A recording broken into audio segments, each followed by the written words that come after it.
sommes partis de Château-du-Loir. On a fait 5 heures de route, mais le conducteur s'est arrêté à Vulcania. On a regardé un film en 5D. On s'est amusé comme des fous. Il y avait certaines informations sur les volcans, il y avait beaucoup de films d'animation qui nous décrivaient un peu ce qui se passait quand il y avait une éruption. Il y avait certaines légendes sur ce que disaient des hommes à propos des volcans. Exaspérant. Donc on a tout visité, on a passé la fin de la journée là-bas. Le lendemain, nous avons fait du cinéma. L'après-midi, nous sommes montés sur le volcan La Solace. Mais la maîtresse est tombée par terre. Oui, il est gros comme ça.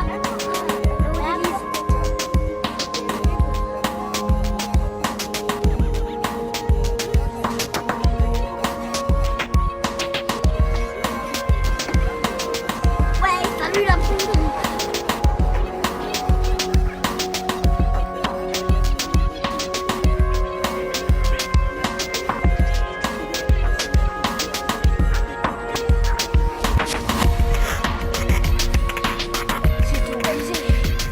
J'ai été avec mon école dans une classe découverte en Auvergne pour visiter des volcans.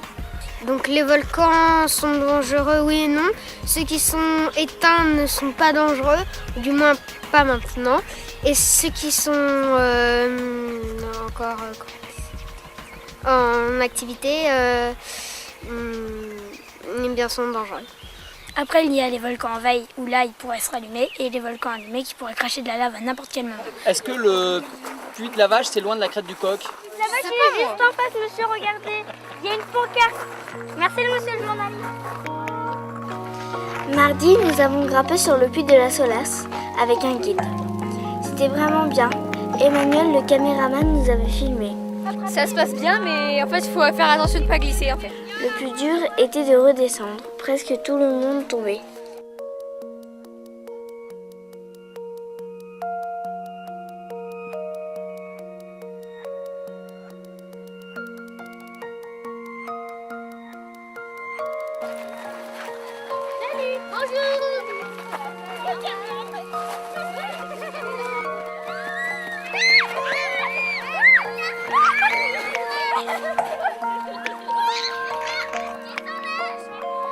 Ça fait peur. Qu'est-ce qui fait peur? Les descentes. Qu'est-ce qu'il vaut mieux, monter ou descendre alors? Monter. Descendre. Monter. Descendre. Descendre. Faut mettre d'accord, hein? Parce que c'est bien, parce que... Non, c'est bien parce qu'on se fait mal. Merci, au revoir. La caméra maintenant. Vous suivre? Non. Je vous laisse passer devant, comme ça vous ne tomberez pas dessus. Oui. Ah, au revoir, monsieur. Non. Pas de caméra. Pas de caméra. Pas de caméra. Pas de caméra. Je veux pas de caméra. Nous sommes tous arrivés sains et saufs. Deux guides nature nous ont accompagnés pour les expéditions. C'était Marc et Alain. Ils nous ont appris plein de choses intéressantes sur les volcans.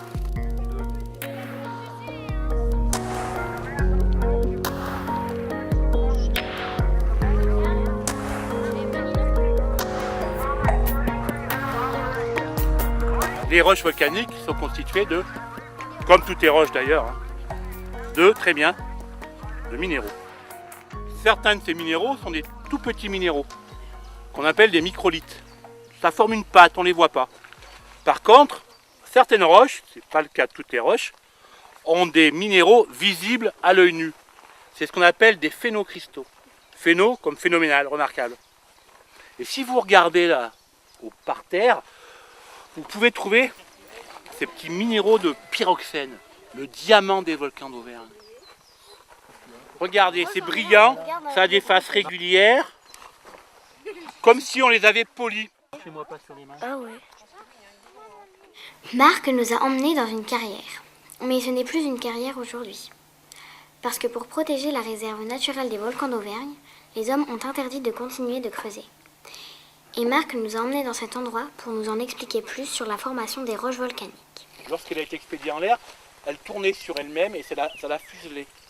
Donc ça lui donne une forme fuselée ou de ballon de rugby. On appelle ça une bombe en fuseau. Il y en a à d'autres endroits, on le verra tout à l'heure, bon, il y en a une part là-bas, elle est plutôt comme un ballon de football. Ça, c'est une bombe qu'on appelle une bombe en yo-yo. C'est probablement une projection qui est montée une fois en l'air, qui est retombée 2 fois, qui est remontée une fois, qui est retombée 2 fois, etc., etc. Et ces bombes, elles ont fait plusieurs allers-retours. C'est-à-dire que les projections partaient verticalement, retombaient verticalement sur la bouche éruptive. Et ça fait des bombes qui sont sphériques. Il y a d'autres bombes qui, elles, sont très aplaties. Ça, c'est le cas, là, bon, on n'est pas dégagé, d'une bombe très aplatie. On appelle ça des bombes en bouse de vache. Hein.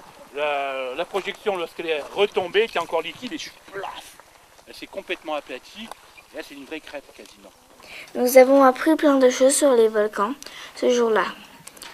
Quand nous sommes rentrés, j'avais un peu mal aux mollets et aux jambes. Mais la nuit, j'ai bien dormi.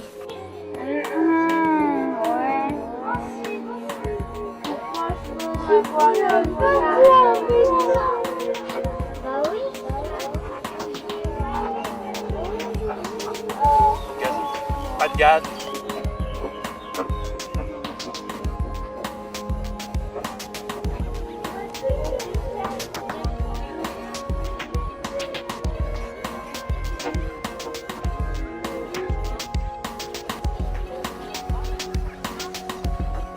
Le 3e jour, on a été dans le massif du Sancy avec Alain. Il nous a raconté plein de choses sur les plantes, sur les volcans et sur les animaux. Les animaux, comme les rennes, ont été au nord de l'Europe. Les marmottes sont montées plus en altitude dans les Alpes. Et il y a des petites plantes qui n'ont pas la facilité de déplacement des animaux, qui ont réussi au fur et à mesure du réchauffement du climat à s'adapter. Et aujourd'hui en Auvergne, on s'enorgueillit par exemple d'avoir un site où il y a énormément de ligulaires de Sibérie. On a aussi une petite plante qui rappellerait presque une violette, qui s'appelle la grassette des lapons, et qu'on trouve aujourd'hui au nord de l'Europe, dans des régions froides. Vous savez où c'est la Laponie? Chez le Père Noël, absolument. Alors les filles, j'aurais une petite question là, je voudrais savoir, on est où? Bah, dans les choux, hein.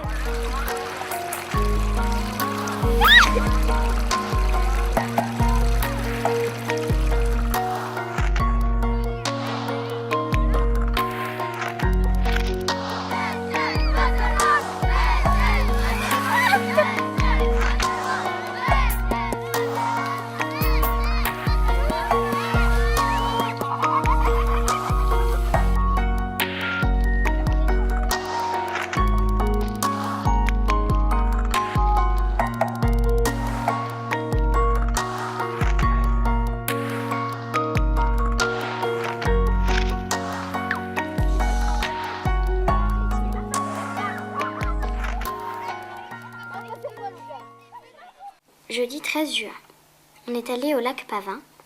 Marc nous a raconté la légende du diable et des méchantasses. Et donc, le premier village de Besse-en-Chandès était habité par des gens extrêmement méchants. D'ailleurs, on les appelle des méchantasses. En Auvergne, les méchantasses sont des gens qui aiment faire du mal, en général. Et puis, souvent, ils vivaient dans rapine. C'est-à-dire que les voyageurs, les commerçants qui passaient dans le coin, ils les prenaient, ils les amenaient par là, ils les rançonnaient, ils leur prenaient leur argent. Si ces mêmes gens ne voulaient pas dire où se trouvait leur argent, ils faisaient un beau feu, avec des belles flammes, et... Après, ils en faisaient quoi? C'est pas tout le monde qui le dit, mais certains disent qu'effectivement, qu'ils finissaient même par les manger. Alors imaginez que le diable, qui est quand même quelqu'un de relativement mauvais, méchant, prenait un malin plaisir à se mettre sur son fauteuil ou sur sa chaise, puisqu'on l'appelle la chaise du diable, et venait de temps à autre, quand le diable avait un peu de temps, certes c'est quelqu'un de très occupé, il venait là, s'asseyait tranquillement, et il regardait ce village de méchantasses, en train de faire griller les gens. Ça lui plaisait beaucoup. C'était un spectacle, un peu comme vous aimez regarder la télévision. Lui, il venait ici et il regardait donc ces méchantasses à l'œuvre. C'était sa télé.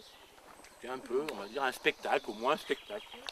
Mais au bout d'un moment, on dit aussi que Dieu le Père, en personne, a été prévenu de ce qui se passait dans la région. Alors il s'est dit, attendez, il y a vraiment un problème, là les gens sont particulièrement méchants. Ça ne peut plus durer. Ça ne peut plus durer, les gens qui passent dans la région finissent oxy, brûlés, quelquefois dévorés. Il faut faire quelque chose. Donc une nuit, Dieu est arrivé au-dessus du village. Il n'y avait pas de lac, hein, je vous le rappelle. Et, non pas avec de l'eau, comme on pourrait le penser, mais avec la foudre. Il a complètement détruit ce village de Besse, ce village de Méchantas. Le diable est revenu ici. Il s'est mis, comme d'habitude, sur sa chaise. Et là, il a regardé dans le trou où se trouvait le village.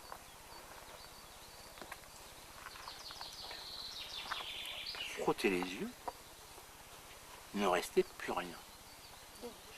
Quelques ruines fumantes seulement. Son village auvergnat de Méchantas avait été complètement détruit. Et là, le diable, pourtant qui est un mauvais diable, hein, eh bien on dit qu'il s'est mis à pleurer. À quoi? À pleurer. Parce qu'il était déçu qu'il n'avait pas jamais tué. Il était tellement déçu de la destruction de ce village de Méchantas qu'il s'est mis à pleurer, à pleurer, à pleurer. Ah, c'est pour Vous ça dis-je. que le lac le remplit. Voilà. Voilà. C'est pour ça que l'on dit que ce sont les larmes du diable qui ont rempli cette cuvette